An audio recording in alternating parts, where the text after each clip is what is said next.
Então vamos iniciar agora um assunto sobre a falácia do espantalho. É mais um assunto sobre falácias que eu venho trazendo aqui. Nessa aula especificamente eu vou usar um exemplo que é o exemplo da aviação, quando houve um acidente envolvendo um helicóptero militar e um avião civil, e Donald Trump faz alguns comentários levando a crer que o problema central dessa questão foram políticas anteriores com relação à diversidade e não efetivamente a relação técnica propriamente e dos militares. A gente vai entrar mais em detalhes com relação a isso daqui a pouquinho. Então, para começar, vamos ver o que é a falácia do espantalho. Bem, a falácia do espantalho é uma falácia que visa deformar a informação original. Então, o que a falácia do espantalho vai fazer é uma distorção do argumento original, que essa distorção vira o espantalho, ou seja, vira o alvo pelo qual a atenção do público vai ser direcionada. E com isso, o ataque ou a percepção que deveria ser voltada para o argumento original, esse foco vai voltar para o espantalho. E esse espantalho é uma versão exagerada ou falsa da argumentação original. Ou seja, o espantalho nada mais é do que você pegar uma informação original, um argumento original de alguém, modificá-lo de tal modo que se torne uma outra coisa, e aí se torna o espantalho, fazendo com que as pessoas voltem a sua atenção para essa outra coisa como se essa outra coisa fosse dita pelo seu interlocutor, quando na verdade não foi dita. Mas aí você, mais do que isso, você agora começa a atacar essa argumentação falaciosa como se ela fosse a original. Então, a falácia do espantalho, ela tem essa questão de desviar do debate para uma questão que não existe, que não é o foco da vez. Então, a falácia do espantalho é muito comum porque a gente facilmente consegue desviar a atenção, ainda mais quando não há um contraponto. E a gente vai ver que algumas ocasiões não permitem esse contraponto. Então, essa é a definição da falácia do espantalho. Bem, eu fiz também aqui uma imagem para a gente ver melhor sobre essa falácia. A imagem é essa aqui. Deixa eu tirar minha imagem da frente. Bem, olhando por aqui, a gente vê que a estrutura da falácia do espantalho começa com a deformação ou a deturpação do argumento original. O emissor, ele cria uma versão distorcida e simplificada do argumento original. No caso aqui que eu estou falando é de Trump, ele transforma políticas de diversidade e inclusão em uma falsa premissa de que elas levam à contratação de profissionais incompetentes. A gente vai ver mais sobre isso em breve, mas basicamente é isso. O foco deixa de ser a qualidade técnica daquele grupo de pessoas envolvidas ali e passa a ser a política de inclusão dos governos anteriores. E aí, depois que ele transforma o argumento original nessa outra forma, ou seja, num espantalho, ele vai atacar essa argumentação. Então, ele critica essa versão distorcida em vez de criticar o argumento real.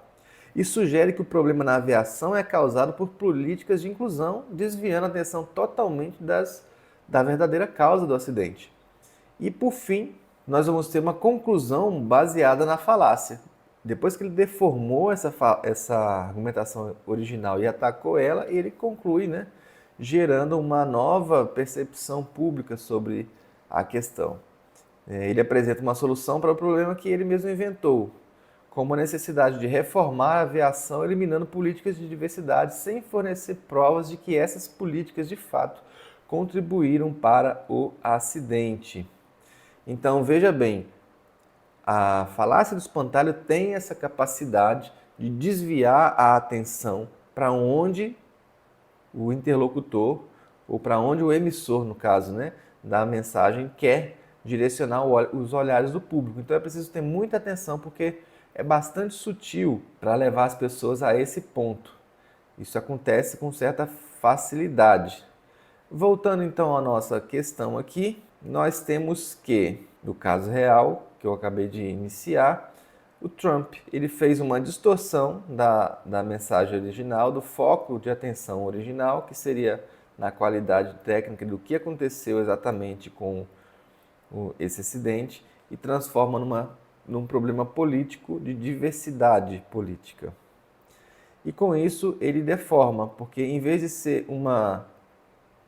ele ter uma política, mostrar que a política real não visa a perda de qualidade, ele afirma que a diversidade reduz a qualificação. Então, a primeira deformação que ele faz.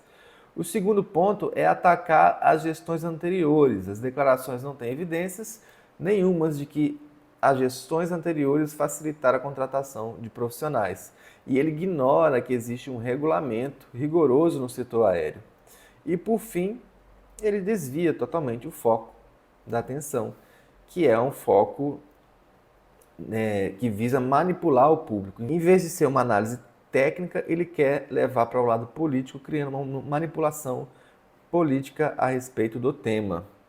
Então veja que a falácia do espantalho é uma falácia bastante presente. Qual é a questão aqui? Uma vez que esse acidente ocorreu na maior potência militar do mundo, ou uma das maiores potências militares do mundo, imagine que tenha sido um erro grosseiro dos profissionais da aviação norte-americana. E mais do que isso, profissionais militares. Como isso vai ser visto pelas autoridades internacionais quando souber que um erro foi cometido pelo exército dos Estados Unidos e esse erro é primário?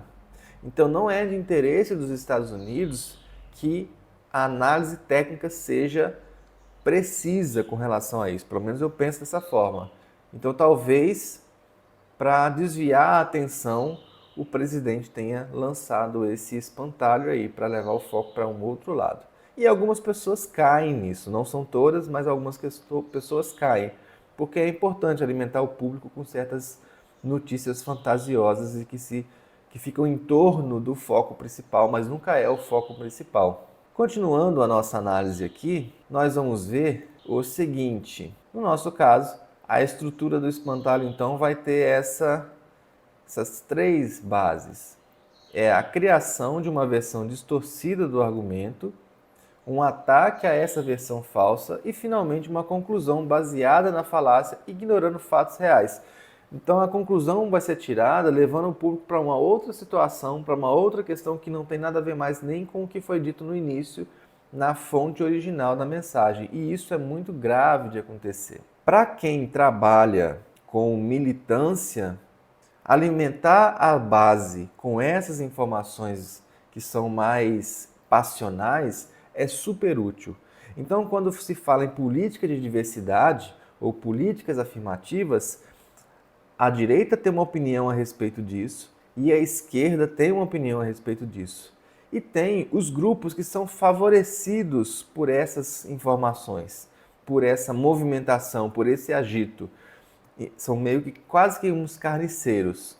Então eu vou deixar aqui link de dois grupos que caíram nessa falácia, ou pelo menos utilizam essa falácia como se fosse uma notícia real para que valesse atenção e não mostram que o que Trump fez foi criar uma falácia desviando do assunto. Em vez de eles falarem isso, olha, Trump pegou a questão que não tem nada a ver e colocou num assunto muito sério. Não, esses dois grupos de esquerda e de direita, no caso o Brasil Paralelo e Carta Capital, pegaram essa informação de Trump e transformaram em artigos lá para alimentar a sua base de seguidores da esquerda e da direita. Quando eu acredito que um trabalho sério deveria mostrar, olha, o que o Trump está fazendo é desviar a atenção para o foco principal. Não é o que fizeram, eu vou deixar o link aqui para vocês lerem o artigo de um e de outro falando a respeito disso. Mas aí fica a crítica também com relação a essa questão. Infelizmente, muitas pessoas aproveitam dessas falácias para poder alimentar as suas bases, né? É como se o Trump distribuísse a carniça e os urubus se alimentassem dela. Então é meio que eu sinto um pouco isso acontecendo. Voltando ao nosso foco, nós temos que, para o Trump construir essa falácia, ele utilizou uma outra falácia, que eu não vou entrar tanto em detalhe, mas dá para entender o que eu vou mostrar. O que Trump fez foi utilizar a falácia da falsa causa, ou seja, pegar um fato, que são as políticas afirmativas, e pegar um outro fato, um acidente, e criar uma conexão inexistente entre essas duas coisas. Ele pega a política afirmativa e bota como causa do acidente, o que não há uma relação nenhuma de uma coisa com a outra, embora ambas as coisas existam. Existe o acidente, que provavelmente foi por erro humano, talvez até incompetência, e do outro lado, existem as políticas afirmativas. Agora, qual é a relação de uma coisa com a outra? Até então, não existe evidência nenhuma que mostre essa relação. Mas o Trump fez isso. Ele usou a falácia da falsa causa para gerar esse argumento e aí sim o espantalho passou a existir. Ou seja, ele usou uma falácia para criar o espantalho. Então o espantalho ele foi criado por uma outra falácia. A falácia do espantalho foi criada por uma falácia da falsa causa. Para ilustrar melhor isso, nós vemos aqui a falácia da falsa causa. A falácia da falsa causa sugere que as políticas de diversidade e de inclusão foram responsáveis pelo acidente aéreo.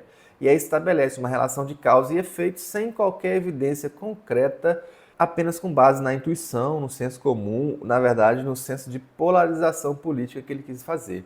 E esse é um clássico exemplo de post hoc ergo propter hoc, que é uma coexistência de dois eventos que se apresenta que um evento é a causa do outro, quando na verdade não é verdade isso. Com essa falácia da falsa causa, ele criou o espantalho. E aí o espantalho fez com que as pessoas saíssem do foco principal e fossem analisar a outra proposta de Trump para as pessoas, que é que a segurança do avião tem culpa de políticas progressistas de diversidade. Em vez de ele discutir fatores técnicos, erros humanos específicos ou falhas sistêmicas no setor, ele simplifica um problema e ataca a versão distorcida do argumento. Enfim, falou muita besteira, mas é o que nós temos. Voltando para nosso foco aqui, já caminhando para o nosso final dessa aula. Embora a falácia do espantalho seja bastante prejudicial, a falácia do espantalho é bastante eficaz, porque ela mexe muito com as emoções, com os vieses cognitivos. Dessa vez eu não vou falar sobre os vieses aqui, mas eles estão presentes. Por que ela é eficaz? Porque direciona para questões irreais. Então, há problemas no setor aéreo? Vão ser discutidos? Não. Por quê? Porque ele direcionou para questões que não tem nada a ver com o setor aéreo. Então, isso é uma eficácia aí, no caso, se ele quer acobertar problemas. O uso das redes sociais e das manchetes para influenciar as opiniões, então isso aí faz com que uma gama de seguidores vão levar essas informações que vão ensandecer as redes sociais e fazer com que as opiniões sejam bastante densas com relação a uma questão, mas novamente é uma questão inexistente, fugindo do foco principal. Ele consegue com isso propagar sem ter um contraponto direto, porque quem é que vai ser contra o presidente? Não tem exatamente uma pessoa que equivalha, né, para poder bater de frente. Deveria ter os influenciadores, os intelectuais, deveria ter a mídia, enfim, em uma grande parte da sociedade, mas a gente está vivendo uma época de omissão mesmo. E com isso ele está incitando a audiência cativa a uma intolerância, porque nós sabemos que ele fala isso para um público específico, que é o seu público, e esse público é bastante intolerante com relação a políticas de diversidade, a políticas afirmativas. Então, para ele é importante que o seu público receba essa mensagem também, para manter sempre esse calor de intolerância. Continuando, nós temos que como é que a gente faz para reagir à falácia do espantalho? Bem, aqui é um ponto importante. Nós devemos agir de forma contrária ao que Carta Capital e o Brasil Paralelo fizeram. Ou seja, tratar a falácia do espantalho como algo absurdo e não como notícia, igual eles fizeram.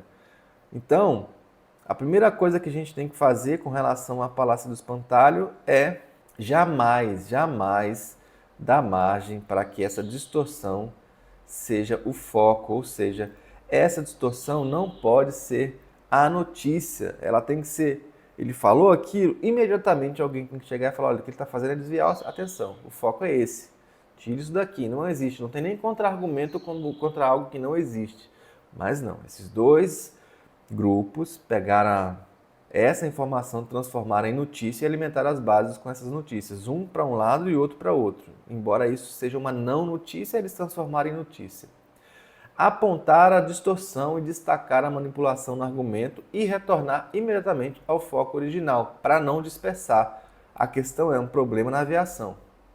A questão é, morreram pessoas por um erro humano. Então o foco deveria ser esse, nesse caso. Retornar ao argumento original e dizer que não vai tratar de questões que não existem ou que não têm relação com os fatos ocorridos. Porque quando alguém está utilizando a falácia do espantalho, na verdade ele quer a todo custo desviar a atenção. Então não entrar por esse caminho. Sempre voltar e trazer para si, para o foco original, a discussão.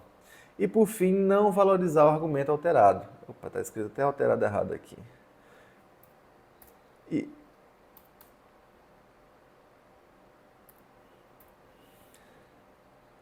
E por fim, não valorizar o argumento alterado, sempre voltando para o argumento original, insistindo que o outro argumento é inexistente. Bem, fazendo isso, você consegue se desvencilhar desses problemas de desvio de foco que quem utiliza a falácia do espantalho quer. E não se engane, porque muitas pessoas, muitos influenciadores são pagos, contratados para poder gerar esses espantalhos e tirar a atenção do foco principal. Isso existe em governo de direita, isso existe em governo de esquerda, isso existe na ciência também, porque há lobby na ciência, isso existe em todos os lugares da sociedade. Então, fiquem muito atentos com essa falácia que ela é super comum de acontecer e fácil da gente se enganar. Até mais!